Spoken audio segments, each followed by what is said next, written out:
What's going on? Hello. Hello. How are Sorry you, about Doug? that. Well, I'm a bit frustrated. I'm dyslexic and they usually give me a link and I just push the button. This time I had to go in manually. It took me 5 minutes to get this done. I had to redo it 3 times because I kept getting my numbers mixed up in the interviews wrong and I was putting in the wrong numbers. And so You anyway, hello. Doug, I call that dyslexic because I've got the same problem. And as a Okay. podcaster, I read a lot in front of me, and it's not a good blend when you're talking, No.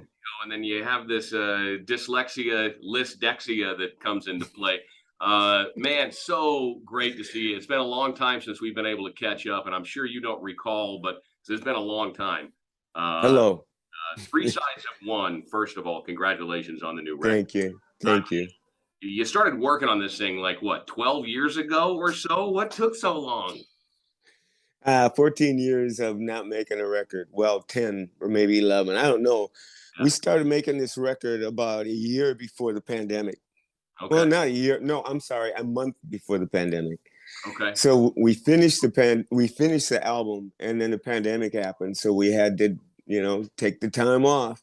Yeah. And then after a year and a half, of dealing with all that, we got to go to finish it up, and we had to get a different record company. The old one, things didn't work out with them, so we had some legal matters to deal with, and then to press the record, it takes 9 months, and Michael had to mix it after the pandemic, so Yeah. this has been an ordeal, but it's still taken us a long time to make a record. We just didn't feel like we were ready.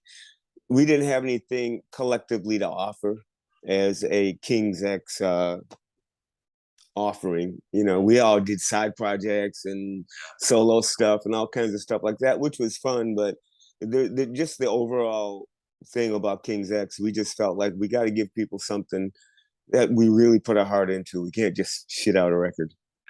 Yeah. Yeah. No, I get it, man. Now, I have to admit, King's X, one of my favorite bands of all time. And our paths have crossed quite a bit in the past. In fact, the Faith, Hope, Love tour, I was lucky enough to have my band actually open for you guys in San Antonio. Wow. And we also played together at the legendary Back Room in Austin, Texas, if you remember that venue. And my band was actually signed by Des Dickerson for a development deal on Star Song Records right around that same time. Wow. What's the name of the band? It was called Paradox. It was a Okay. kind of a Christian prog rock band, but we were kind of lumped into that whole Christian rock movement at the time. Yeah. Right. Wow. And I'm a bass player, so seeing the old Ampeg 810 SVTs out there, I had a 1964 classic Ampeg 810 that was made out of fiberglass, and I Wow. hear your sound and go, my God, my head's exploding. How in the heck did I get that kind of sound? And it took me a long while, but about a year ago, I finally bought the DP pedal that I use for my current bass rig and my current band that I'm playing with, and it sounds spectacular. But anyways, enough about me. Let's talk about you, Doug. I love your playing. I want to take a trip way back. At the beginning, Sam Taylor appeared to almost be an unofficial fourth member of King's X on those first three albums. How tough was it to move away from Sam, move over to Atlantic Records, do an album without Sam's immense input? And what did Brendan O'Brien bring out of you that was previously unrealized when you went through that process? Well, I can say that Sam Taylor years were some of the most difficult, hardest, and mentally and physically excruciating times of my life being in a band, because Sam was like the football coach. Okay. If you watch what was that movie? I forgot the name of it now, but anyway, yeah, he was the coach and he was relentless. Um and he controlled everything, every aspect of everything we did. um it was yeah, it was to a fault, I would say. We didn't have a life, it was all about him. Yeah. And when we left, he quit us. And when he quit, he took everything accept our name because he had his name on everything that we did. Mhm. And he walked away as a, as like the Trump people would do, as Trump would do. It's like, okay, you don't want to work with me anymore, I'm going to destroy you. I mean, that's the kind of thing. He just left us with nothing. And for us, it was the biggest relief in the world. We were so happy to get away from that whole thing. We made some great music. I don't enjoy it because there's too much baggage, behind it for me. When Brendan O'Brien came along, he just says to us, "What do you guys want me to do?" And I go, we all said, "Make it sound like we do live." Yeah. That's all we wanted. That's all we ever wanted. We didn't want to go in there and do all this, all the, oh God, the stuff we did on those records, which again was good. But the painstaking, the things that we did were just so unnecessary. I mean, a whole 24 track board of effects on my voice on Gretchen. And Wow. they all were on and you couldn't hear them. Wow. Okay, but that's supposed to make this magical thing happen because Madonna did it. Okay, so I mean, that's the way it was back in the Sam Taylor days. It was like overblown completely. With Brendan, well, I mean, with Sam Taylor and with in the way people used to record back in the day, we'd take a week off for drum sounds, and then you'd come in and start building things up, and you'd listen to your take back, and it sounded like crap because this wasn't EQ'd and nothing was mixed and everything is just flat. And you just sit there and they say, "Trust us, we're gonna make it work in the mix. This is what we need right now. Just do this and we'll make it work." And you trust everybody. And then you get the mix back and you go, "What's this shit?" Because it doesn't sound good. Yeah. And that's the way I felt with the King's X records. With Brendan, we rolled in there, set up our equipment, set the drums up. We went up to the dressing room and said to ourselves, "Well, guess we're going to be here for about a week while they're down there getting drum sounds with Jerry." 15 minutes later, Brendan comes up and says, "You guys ready to track?" And we go, "What?" We never, ever began tracking that early.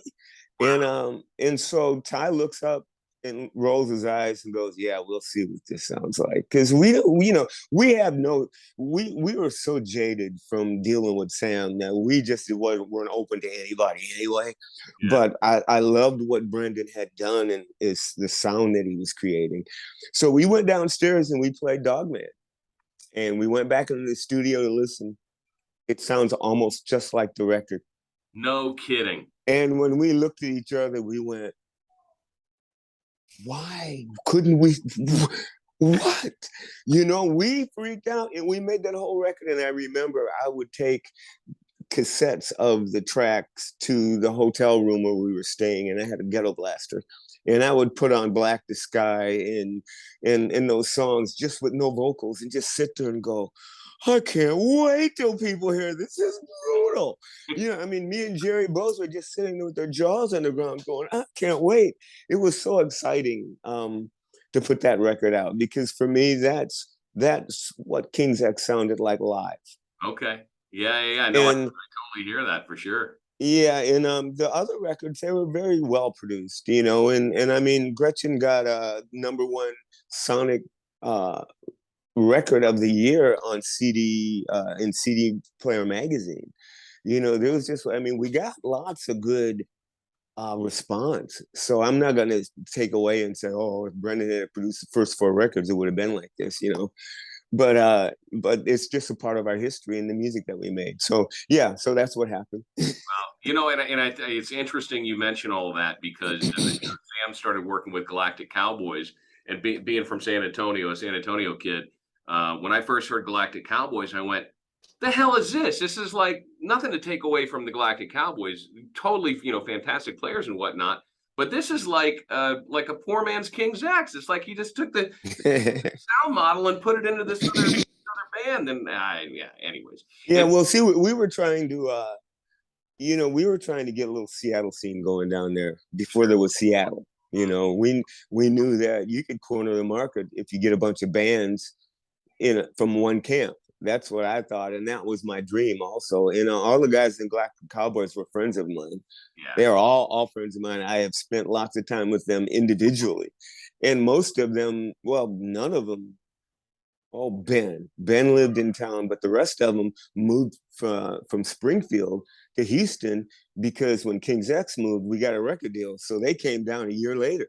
Here it is. And I went, why don't you play with you? And why don't you play with you? And then Dane was from Louisiana, and he came and he moved to Texas and stayed in my apartment because he just wanted to get out of Louisiana. And so it was just like a big kind of a family thing. And Love and Gray and The Awful Truth, all those bands that came out of that camp were all friends of ours. We all hung out. Yeah, very cool, very cool. You mentioned grunge. And Jeff Ament of Pearl Jam said you guys pretty much invented grunge. David Letterman, the band leader Paul Schaefer, you guys have got a long relationship with him. He's played live with you guys, and admittedly, King's X has always been like I think America's most underrated rock band like ever. When you guys played Woodstock, it put you on this global stage. Did you think, wow, finally we're going to get the credit we deserve? Was that everything that you had built it up to be, that performance at Woodstock? If you don't know the story, that's what was in my head when I walked on stage. And the show was great. The crowd response was great. Howard Stern, USA Today, MTV raved. We sold no records and continue to sell no records. Wow. So we just kind of went, okay, the dream is not going to happen. I get it. So let's just go do what we do and fuck everybody. Yeah. And do what you want to do and make your own rules. And this is what we've done. And I think maybe it was a good thing at the end of the day, Yeah. Yeah. To be able to have that creative space to create and do something because it's what you love to do, instead of trying to create a product that you think might sell. There's an organicness. Exactly. Even some of the bands, that are super, super huge, who have to monitor their lyrics because they're afraid maybe the fans won't like them and they won't sell any records, to make that pay the payroll for the entourage of people that work for them, and all of a sudden you can't be yourself anymore. It's become a corporation and it's a product. I mean, I'm glad we never got there. I might have wanted that back then, but now I look back and I go, okay, the universe was good to us. So thinking about that, and thinking about future wannabe rock stars, the kids that are in their mom and dad's house or their bedroom playing, or in their garage band, there's a certain idea of, you get a major record deal, you're instantly rich and famous. Speak a bit more about the reality of that process and how much control either you have to give up, or not to mention the debt that ultimately has to be paid to the record company, right? Yeah, well, these days, they're not giving you much money for an advance anyway. And nobody's making any money really, unless you're like really huge, and you were in the first place. But I always like the Metallica approach, put a band together, sleep on your friend's floor, get in your van, drive from city to city, and just keep doing it. Find people that like your music, hang out with them. When you get to town, call them up. Can I sleep on your floor? We're playing at this shithole club. Bring your friends. And that is the real way to make it huge. Yeah. And then it's like rolling the dice. It's like you might never get that 7-11. It ain't got nothing to do with anything but logistics and mathematics. Yeah. It ain't got nothing to do with anything else. So I always say, this is an adventure. Look at it as an adventure for the rest of your life. And it's going to be a great adventure. But if you're looking for an end result, only look for, did I have a great adventure? No matter what happened, because the bad and the good will make your art, make you a better person. It will, well, like I said, it'll make you or break you. Yeah, it's very important, I think, to know those things, because if you don't, you'll be disappointed. I mean, if you get in a rock band to find chicks or get rich, well, you're probably going to be disappointed, you Yeah, know. yeah, Um, no doubt. and and this whole thing about um, being rich and famous and everybody knowing who you are, I look at it this way: we are all just musicians, just like the carpenter, just like the guy that pumps gas or the person that works at the oil refinery. We go down to the town square on Sundays with our fiddle and we play, and the dig ditcher dances with his kids. Yeah. And we all have potluck and go home. That's who we are. Other than that, be happy for what you get, because it's not a guarantee. And it never was And a reason. isn't that one of the keys to success in life, right? Do something you love to do, something you be passionate about. Find somebody to pay you a little bit of money for doing that, and you'll never really Exactly. work another day in your life. If you're putting your passion, your work into something you love to do, you'll never really work in your life, right? Exactly. I haven't had a job since I was 27, and There I'm you, there you I'm go. 72. So, and you may or may not want to even answer this, but is the King's X machine profitable after all these days, or is it still a It's struggle? never been profitable. Well, It's I mean, with all it's the catalog and stuff that you guys no have out, and you paid off debts, and keep no more it's inside. it's never been profitable. We've never recouped all the music that the record companies put into us, even Inside Out. We owe them a couple 100,000 because they haven't recouped from the last couple records. Atlantic Records, we owe 5 million or 4 million to, or something like that. Three, I'm not sure. It's in the millions somewhere they spent on us. Yeah, Everybody that's ever signed us has always lost money, yeah, and so we've never made any money off of record sales. The only way we make a living is going on tour, and hopefully when people come to see us play, we'll get a paycheck for that and merchandise. yeah. And King's X fans love to buy our merch because they know that that's what supports us. But other than that, sometimes, well, not sometimes, we all have to do outside things to make ends meet. Yeah. Um, I just do side projects, which go Oh get a yeah. record deal and pay the bills for a couple months. Ty masters things, Jerry does stuff. None of us go to 9 to 5 jobs. We don't do that. But something about what we can do, we have value in the marketplace. So we can do clinics, we can do things like that. Or I do handwritten lyrics. King's X lyrics that I wrote, I'll write them out on black paper in a silver ink, sign it, put a date on it, and oh God, I've written hundreds of them, over my head. Just, they want the whole thing, and stuff. And some of my favorites is "I'll Never Get Tired of You," because people are getting married, and Uh-huh. they'll say, "Can you write this out for us?" And I'm going, "Great," because I always wanted that song to be a wedding song, That's so awesome. Yeah. it all works out. And at my age now, I got Social Security. And when I started getting Social Security about 3 years ago, that's when I stopped worrying, Yeah. because my Social Security will pay my rent. The rest of it I can do. I'm okay. I can get on the street corner, play guitar, and get $5. I can call a friend up and say, I ain't got no money. Can you feed me today? And they'll say, yeah, let's go eat.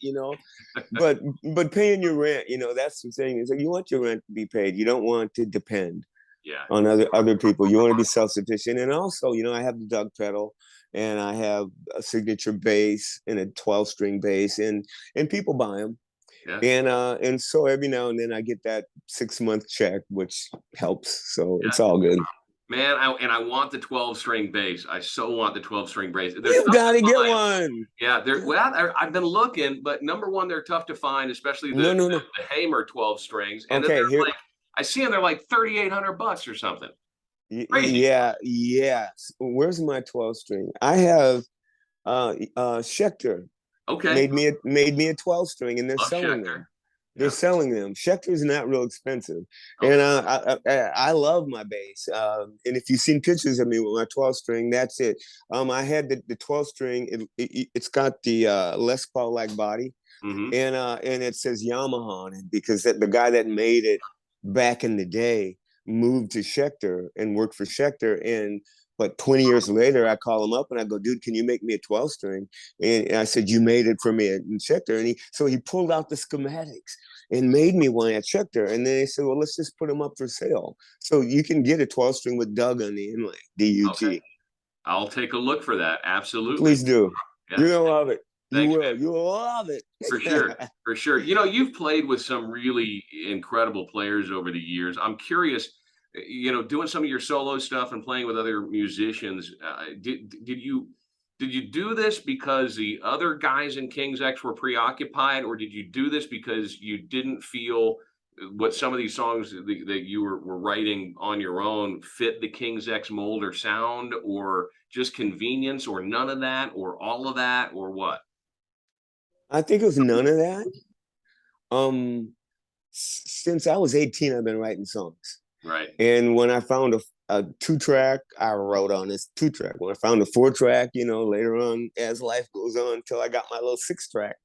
And I have been just writing and writing, and drum machine shows up in my life, you know, and all of a sudden, so as long as I've been 18, like I said, I've been writing songs. And when I join a band, I bring all my songs. And I still do. With King's X, when we started, I had about 20 songs, and we learned them and we kept on going. And the other guys came in with their songs too, but I've always just been that guy that will bombard you with songs. I always have 10, 12 in my back pocket. Yeah. And so that's always the way that is. And when, you know, King's X isn't doing anything and there's downtime, you know, and I run into Ray, hey man, let's do a project. Hey, George goes, hey man, let's do something. Yeah. Next thing you know, you're in the studio, and 2 weeks later, you got a record. Yeah. And I've done that with several different groups, you know, and it's a little paycheck, which is one of the reasons I do it also. But the biggest reason is just because people ask, you know. I mean, you go out and somebody says, hey man, let's do something. Okay. Yeah, why not? And it usually takes that one person to move forward, because we do it all the time. Every party you go to, everybody says we need to do something. But when someone picks up the phone and says, okay, I got so-and-so and so-and-so here, what do you think? And then you go, all right, let's go do this. You need the ringleader. Georgia was the ringleader for me. Are you still there? I've got a call coming in. I lost you. You there? Yeah, I'm here. Okay, well, I'll just keep on talking because it'll bring you back up. But yeah, so all those situations, you know, Jeff Ament, he was the same way. Just called up and said, hey, want to do a project? I'll fly out here and we'll go in the studio. And it was just fun, you know. And PGP, you know, with Eric Gales and Thomas, Mike Faley called me up, and he was the head of Magna Carta Records, and says, hey man, I got a couple of brothers there. Yeah, I'm thinking you guys want to do a record together. Come out here and I'll pay you and we'll put a record out. And I go, okay, I know those guys. So we got together and put 2 records out, you know. And so it's just really easy, you know. It's just, you know, it's always been that way. I've never had a shortage of people to play with ever in my life. And so I think that's why I'm always pumping out music, because there's somebody who'll listen and somebody will play it. Yeah. And anybody, you know, obviously you've got a great relationship with Ty, and I thought the George Lynch thing and Ray Luzier, you know, coming together with those great players. George has always struck me as somebody who likes control. He likes to drive the projects that he's in. But anybody kind of hit a high water mark that you're like, man, we just clicked like bread and butter, that you're down to maybe do some more stuff with in the future? Well, KXM clicked perfectly, you know, because no matter what other people say about George, me and Ray, we know what's up, and we all keep everything in an even place. You know, there's never any disagreement or problem, because we respect each other so much, and we trust each other's ideas so much. Yeah, and also with KXM. The big deal is nobody tells anybody what to do, because we've already done it. And so when we get done with a song, I like it because I like what they did, you know, and what they came up with. And the other thing about KXM too is I don't bring any songs to KXM. We do everything ground up. You Nice. make up a drum beat, I'll make a bass line, you make up a guitar part, and that's how we do it. That's and it takes us a second. And you know, the thing is, King's X can do that too, and we did 3 records like that. But Ty, Jerry, and I all 3 write so much on our own that it seems that we always end up bringing these songs in instead of getting together and working on something from scratch, you know. Yeah. That's cool, man. So, Doug, how long do you expect to tour around the new album and the whole release cycle? Will you try and hit both major markets and some of the small towns? Like I'm in Reno. I think you guys have played here once. Yeah, once. Living here when you guys played here, or else I would have been really talking it up on the radio and had everybody that I know go see the show. But are you looking to, hit smaller towns like Reno and fans here in the U.S.? And also, what does the international tour look like? Any places on the map that you'd like to visit that you haven't been to yet? Well, we'll go anywhere a promoter will book us, okay? Anywhere. Because it's all about, if they got money to pay us, we'll come. And Europe, we had a European tour and canceled it because Ty has developed an immune problem. And as soon as the doctors find out what his problem is and get him all taken care of, we had to cancel the Europe tour. But that's the next thing, because we want to go out and play. And we want to play as much as we can. And we want to do most of the new album too. Cool. But at this moment, we're just kind of grouping, trying to figure out, how we're going to make this all work. It's kind of strange now. Everybody's out. There's no tour buses. Everybody's playing. The whole thing is happening. So, we're just kind of letting the management figure it out in the booking agency.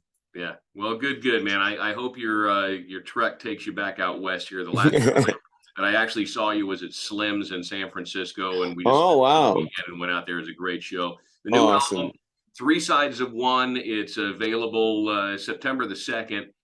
You may or may not be watching this video before or after September the 2nd, because it's just a couple of days away. 2 tracks already released, Let It Rain and Give It Up, which sound awesome. And I'm so stoked to hear the rest of the record, man.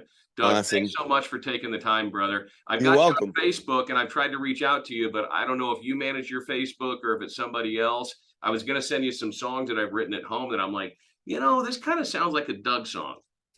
Well, here's the deal. I do run it myself. I don't go on it too often. I go check things out, but I don't really have time to read the messages. But what happens is, on my phone, it'll pop up and go, Messenger. And if I see it, a lot of times I'll push and go to it, and it'll be somebody will ask me a question, I'll answer. Okay. So that's kind of how I do it, because all the social media that I have, I can't keep up with it, and I can't afford to have somebody else take care of it. So no doubt. Well, I'll keep trying then, or I'll send something to Doug and the crew over at New Ocean and say, hey, forward this on to Mr. Pinnick. That would work. That would work. Awesome. All right, brother. Much love, man. We'll see you soon, okay? All right. Thanks. All right. Take it easy. Bye. Bye-bye.